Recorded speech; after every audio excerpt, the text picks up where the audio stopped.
Hello everyone, in this video I'm going to explain how to solve problem C1 of ENCODE October 2021. The name of the problem is IEEE event easy version. In this problem there is a event which takes place and then we require more number of people to conduct it. So we need to maximize the number of people in the event.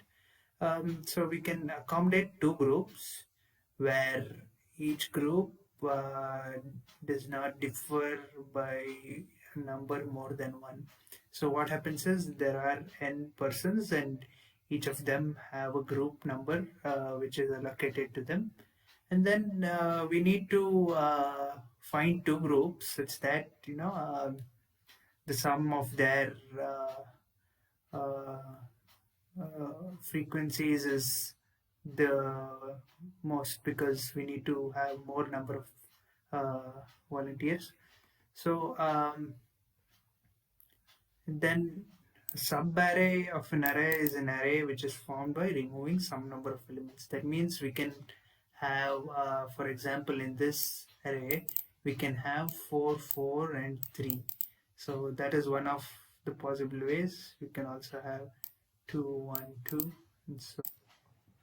However, note that we cannot have 4, 4, 2, 2. That's because 4 and 2 are not consecutive. And so here the answer is 3. For this we can have 3, 3, 3, 3, 2, 2. So the answer is 5. It need not be continuous, so we can choose anything. So how we can solve this problem is, let's say we have an array which consists of 2, 3, 3. Okay, so here we need to count the number of unique elements which are there.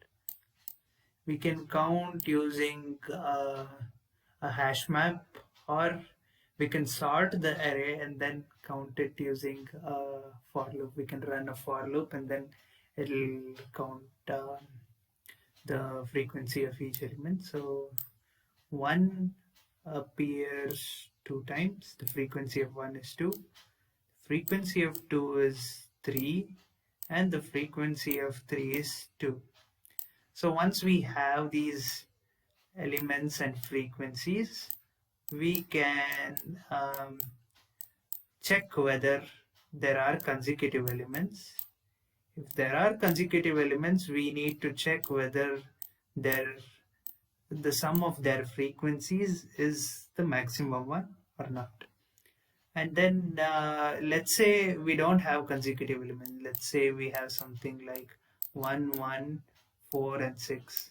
So in this case we can take 1, 1, and then that is 1 is the only element which occurs most number of times, so we can take 2 as the answer.